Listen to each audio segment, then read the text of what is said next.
Welcome to Wisdom from the Area of View, the podcast for those who seek to crush their anxiety and find wisdom, meaning, and purpose in their lives. I use the word wisdom today, Dr. Klein, because it's all about that, isn't it? It's about learning. It's about knowledge. It's about understanding yourself. Wouldn't you say? I think it's about understanding your place in the world. Okay, right. And which is probably why you said to me, let's do a podcast about karma. That's sort of interesting. So, you know me. No, I wanted to do a podcast about Carmel. The candy. Carmel, California? But we can do Karma if you want. We can do Karma Chameleon. I started to sing that before. You never heard the song. Karma, karma, karma, karma, karma. I've heard the song. I just couldn't go any further with it. Oh, well, okay. Well, I can. So anyway, karma, it's a Sanskrit word. And interestingly enough, it means action or deed. Your intentions and actions influence your future. It's often misunderstood. The idea of karma seems simple, but it's not. And I'll tell you why. Because I looked up a lot of things about karma, and while this one says that it's about actions that influence your future, another one says that karma is any movement of the mind and that which it motivates. Now, I'm going to tell you a story that I read here because it reminded me of you.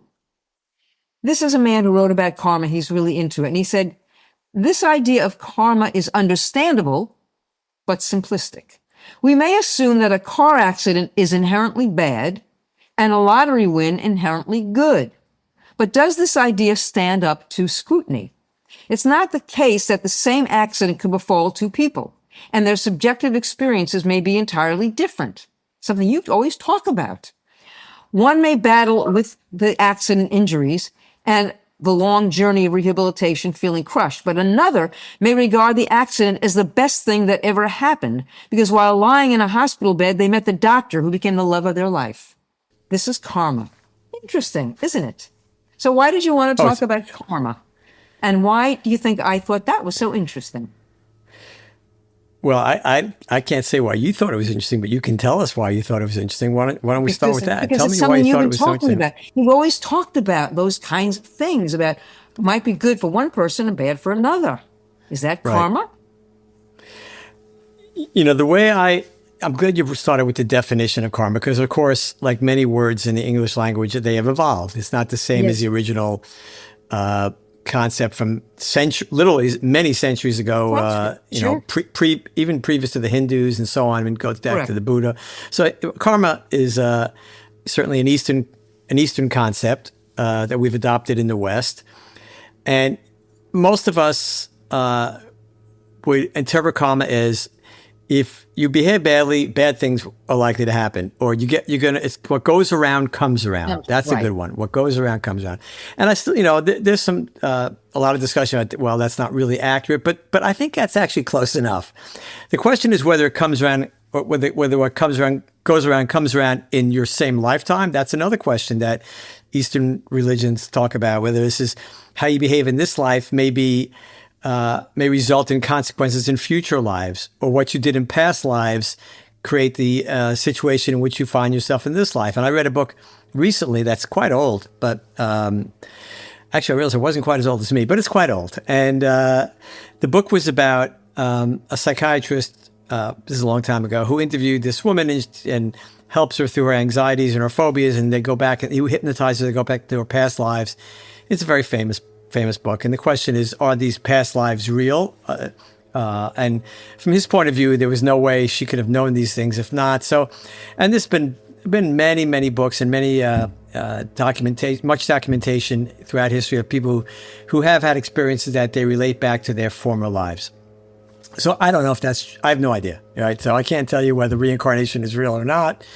I'm sure I will never know. Right? Nobody can. Right. Not that I know of, but I certainly don't, you know me, I don't discount things out of hand because there are many things we just can't explain. And as I've said many times, the world is not what you think. Anyway, so getting back to this karma, it could be that things happen to you in your current life as a result of actions you took in your previous life, and actions you take in this life could end up being paid back or having consequences in your next life or future lives. We don't know, but the idea remains the same. And you and I both know when we see these famous people and they say something or we do something, and you and I often look at each other and go, oh boy, that was a mistake, because that's coming back, right? Yeah. Right. And I think if you live long enough, you've had enough experience to get that sense that there's something going on, that there is something to actions that lead to consequences that are not necessarily explicable, but we see it. It's like one of those things we can't explain. So many of those things we can't explain, but we just know there's something going on. And I think karma is one of those. And the reason I wanted to talk about it is because it is good to keep that in mind as you go through your daily life.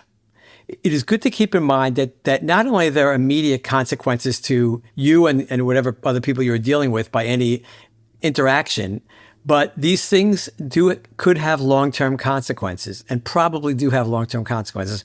Maybe they'll in this life, maybe in another life, I have no idea. But I think that's a very important concept, because what we're trying to do is we want to create a world where people are kind to each other, they treat each other well, they care about each other. That whole idea about changing the camera focus from inward to outward, from moving from selfish to selfless. These are all things that we know result in a better society for everybody. And so the question is, how do you get people to behave in such a manner that others will benefit from that, but also they, of course, will also benefit, because as we know, doing good deeds is the greatest source of joy. So that's where the idea of the karma came to me, is that, perhaps this is another mechanism that it's worth talking about and keeping in mind in terms of our behaviors and the way we treat other people.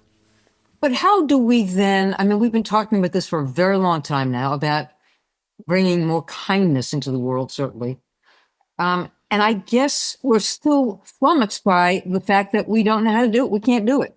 How do we teach someone, and when do we start that, about to be kind? You have lots of grandkids. Do you talk to them about the notion of being kind and what it means and how they do that? And if so, how that will stay with them the rest of their lives so that their karma becomes good karma? What do you do with your grandchildren? How do you inculcate into them about kindness?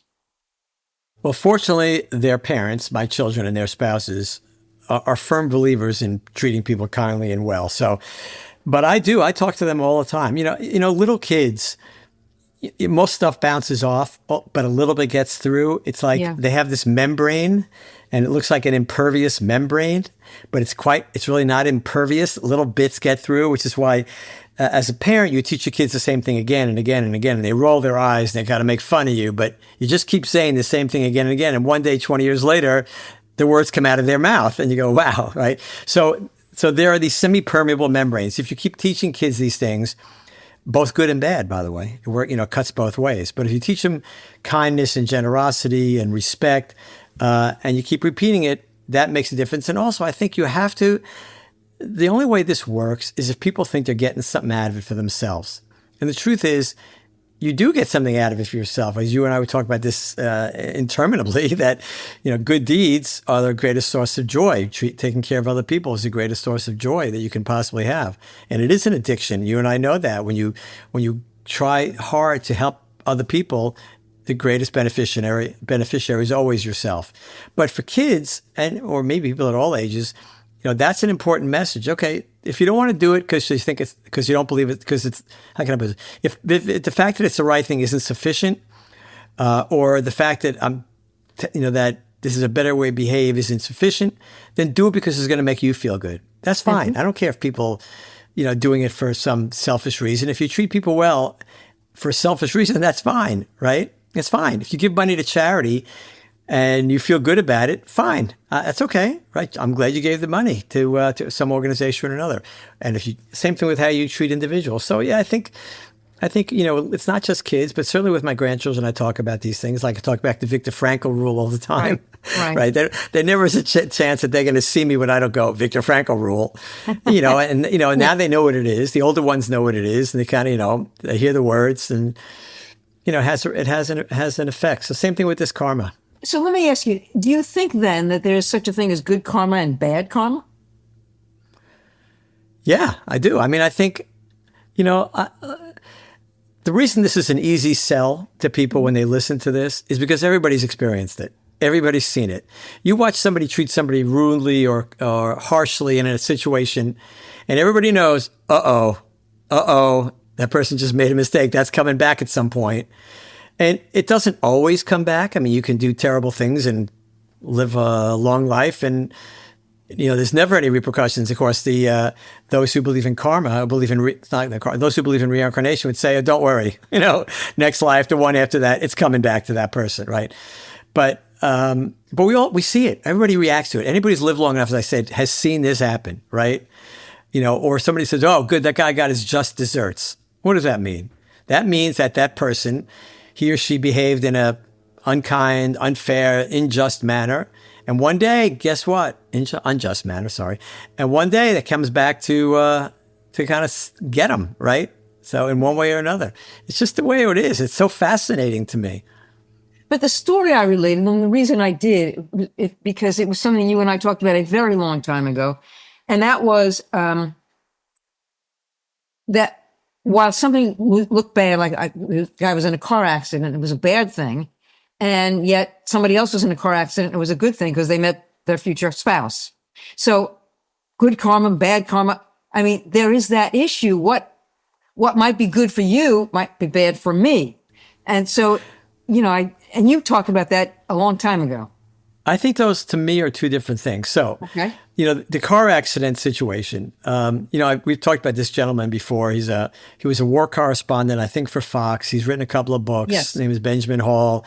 He was hit by 2 missiles in Ukraine, lost at least 2 limbs, lost an eye, had many, many surgeries, obviously survived and very, very functional now. And he would tell you it's the best thing that ever happened to him. And it's not often you hear somebody saying who they got hit by 2 missiles, it was the best thing that ever happened to him. But it refocused his life.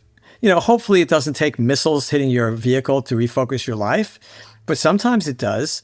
And he's not the only guy. I've seen people who have lost limbs and have all kinds of other what we would consider tragic events, and they'll tell you, "Oh no, that helped my life. That refocused my life. It changed my life in a very positive way." Most people, that wouldn't be necessarily the case, but it does. So that's the car accident thing. That's the way you interpret these events, and also it harbors back to the fact of the event itself. The event has no intrinsic natural value. It's how you interpret it.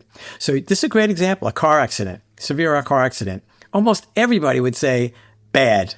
Car accident, bad, right? But there are people who go, car accident, good, because it changed me. It affected my entire life. I see the world differently. I'm joyous. I'm jubilant. I can't wait to contribute tomorrow in any way I can. So no event, no interaction, no words have any intrinsic meaning. It's how we interpret them. So that's one thing. Karma to me is different. It's like as if we were existing in a theater, right? And somebody's always watching, right? And my wife used to say that her mother told her that, just remember, God's always watching you, right? Because they came from a religious family. God's always watching. So when you think nobody's watching, somebody's always watching. Whether it's somebody like God or something else, but our lives do seem that we're in a theater, and there is an audience of some sort somewhere. And when you see it that way, then this whole idea of karma is if somebody's, maybe not quite keeping a scorecard, that's too simplistic, but paying attention, right? So the reason karma is interesting to me is not because, that guy who did something terrible is going to get paid back one day and there will be justice in the world. That's not why.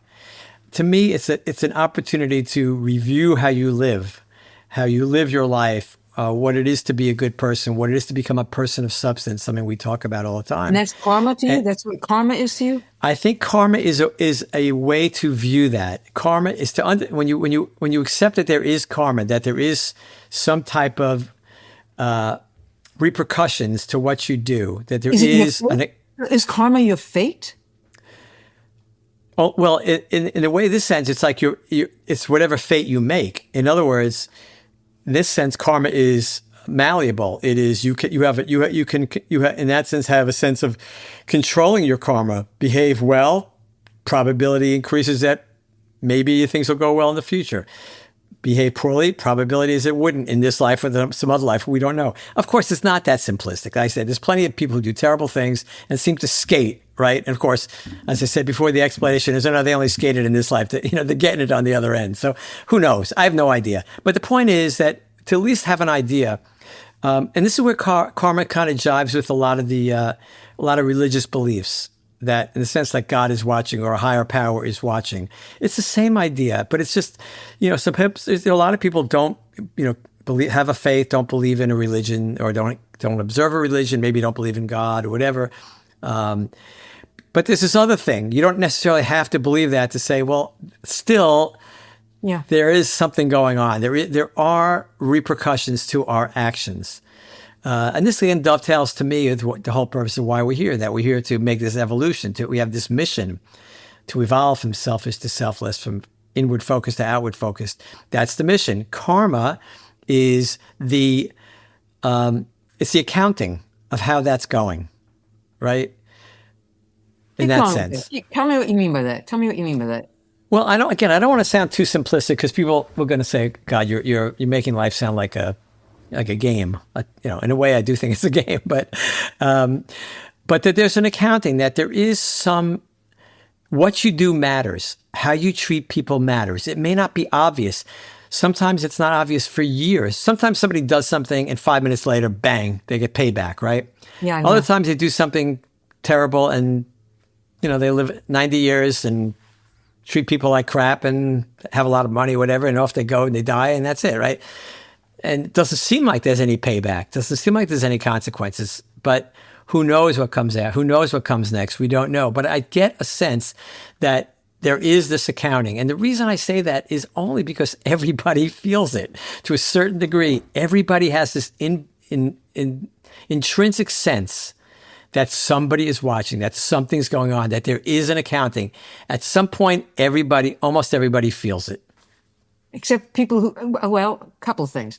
I'm going to give you an example. Yeah, go ahead. I'm going to give you an example. Go ahead. So I have a good friend of mine who I love to pieces. He jokes around. He goes, I'm going to hell for sure. Now he's not going to hell. I mean, in the sense that, what he thinks are bad things and, in the overall scheme of things are just, these are not terrible things. But, and I laugh because I remember they were interviewing, again, I don't want to get political, but they were interviewing Donald Trump one day, not too long ago. And somebody said about going to heaven. He goes, I'm not going to heaven. He goes, no way I'm going to heaven. He was self-deprecating, right? And I'm sure he really believes that. He probably believes I've done enough terrible things. I'm not going to heaven. The sense he is, don't believe that.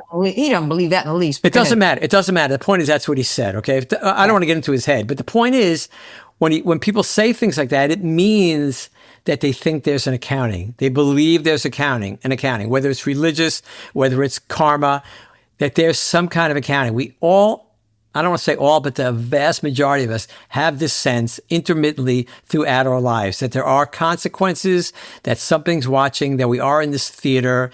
So I can't explain it. Like most of the things I can't explain, but when so many people share a common sensitivity or concept, there's generally some truth to it.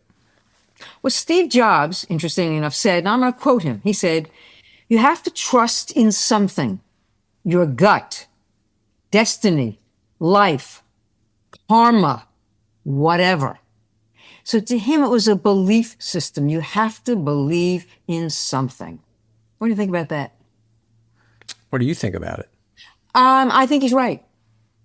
I don't know what you call it. And to me, it almost doesn't matter what you call it.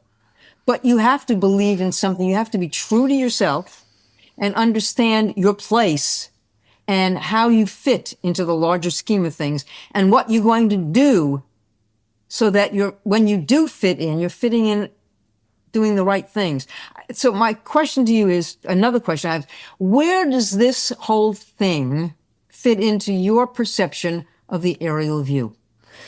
Great. So the word fitting in, so many people now have a sense that they don't fit in, mm-hmm. that they're alone, that they're unique, that they are either incapable or unable for whatever reason to fit in, to feel comfortable in their own skin, we could say. Our parents might have said something like that. So why is that? What's missing? And I think that is a very aerial view concept, that when you really try so hard to fit in and become part of something or feel like you belong, I'm not talking about a club or a school or a neighborhood, but just on this planet, right? Yeah. Mm-hmm. What people lack is this idea that you're on your own individual mission. You will interact with people along the way, and you will have the more opportunities to grow and to evolve the more people you interact with, or maybe not. It's not purely a volume thing, but certainly the level of interactions you have. The deeper the interactions, the more deep interactions you have, the more opportunity you have to grow. And you don't have to worry about, quote, fitting in. You're on a mission. So you're fitting in. The fact that you are here, by definition, you fit in. You're here, right? You're on this earth. You're a human being. You have emotions. You have feelings. You have potential. Not all of us are going to be successful in our careers, and all of us are going to be athletic, none of us are going to be super smart. It doesn't matter, right?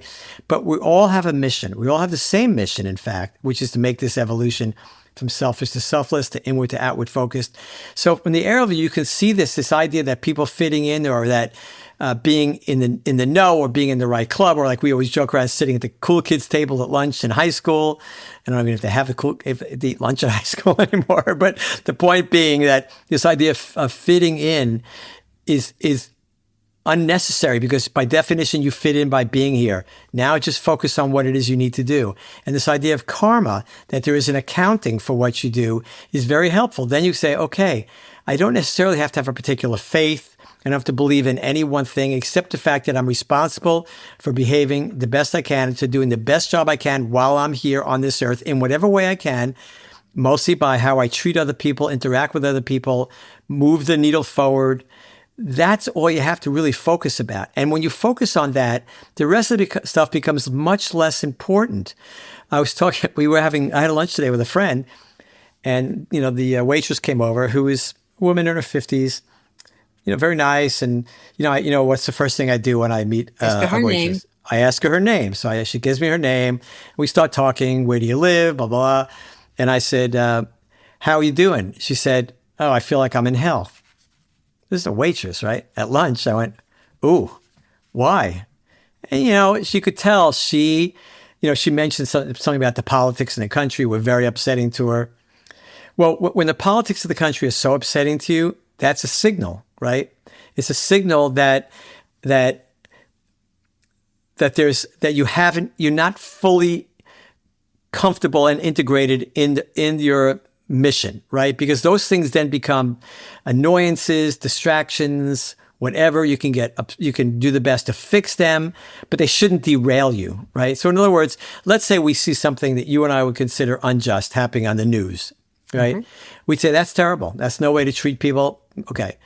And what I'm unlikely to do is get up and start screaming at the television, or go outside and scream into the world. What I'm much more likely to do is remember, okay, I need to do the best I can. And if I can help in some way, I'll do that too. But it doesn't define my interaction with the world. It's just a thing. It's like a little spoke off the side, right? So you have the central hub. You're the central hub, and there are spokes coming off. When the spokes become the most important thing, then you're missing the central hub. That tells you there's a gap. There's an emptiness in the central hub. And how do I know that? The first thing she said was, this is hell, right? Now, she has a job. She's not homeless. She has 2 kids. She's healthy. Things might not be going as well as she'd like. I get that. But when you say it's hell, that tells you that there's a real problem in that central core. So that's when you start grabbing onto the spokes, start screaming about the spokes, whatever the spoke may be. Nowadays, there's a list of them, right?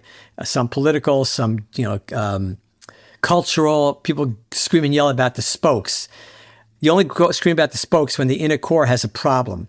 If the inner core is nice and solid, if you're that person of substance, then you look at the problems that are these spokes, and you say, okay, how best can I contribute to fixing this? Maybe vote for a different person, whatever it may be.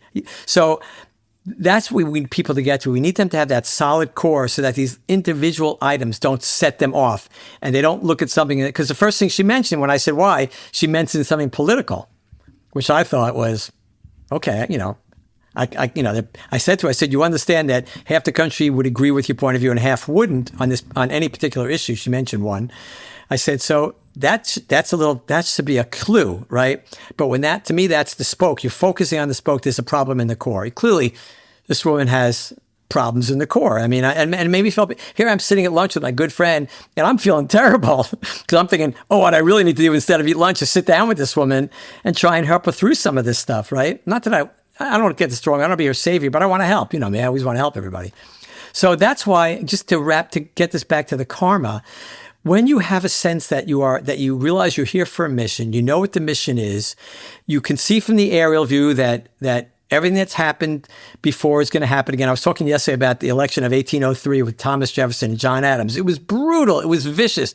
I mean, Jefferson, who we put on a pedestal, was lying and cheating, and this is what happens. Oh, so in the aerial view, you say, okay, the politics of today are very similar to the politics of 200 years ago or 10,000 years ago. It's always the same story. It doesn't change. These things don't change. They just cycle through. So if you have that central core, right, and you focus on your mission, and then you realize, okay, there's this thing called karma. How I behave, there will be an accounting of some sort. In this life, in the next life, in some other life, I have no idea. But the idea that there's this accounting, which we all have a sense of, is a good way to keep us, to get that core, to focus on the core of who we are and how we behave, and worry less about, or not worry less, but get less let our happiness or joy or fulfillment be centered on these little spokes of these things that are peripheral to the central theme. I was thinking, you're talking about this audience, and it seems to me in many respects, if you're in the aerial view, you're the audience. You're actually watching. You're watching. Yeah. And so you're right. There is always an audience. And that audience, in many respects, is you. Yes, and of course, because we all know when we behave poorly. Nobody has to tap you on the shoulder. What you're doing is wrong. Everybody knows when they're doing something wrong. You don't need somebody, unless you're a little kid. But grown-ups know when they're doing something wrong. They go, well, too bad, I'm doing it anyway. Not all grown-ups. I would think that people who commit crimes, do you really think they know that they're doing something wrong? And if yeah, sure, but they just don't care. But they know. Of course they know. They know. Unless if they're a psychopath, maybe not. But I mean, the average run-of-the-mill criminals, oh yeah, they know they're doing something wrong. They just think they can get away with it. They don't care, whatever.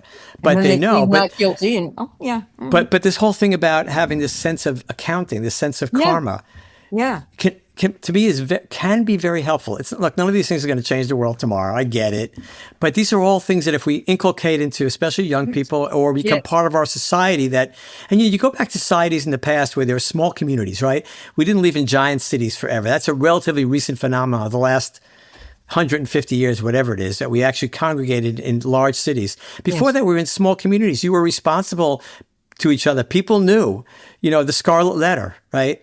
About adultery. The point, that's one of the other sub-themes is that the community, you're responsible to your community. Now, the rules of the community may be insane, right? Like witchcraft or something, burn witches, but there is a sense of this, you're responsible to the community. Somebody's watching you. There is an accounting. But when you get out of the small community into the larger cities or where you can disappear in 8 million people, right?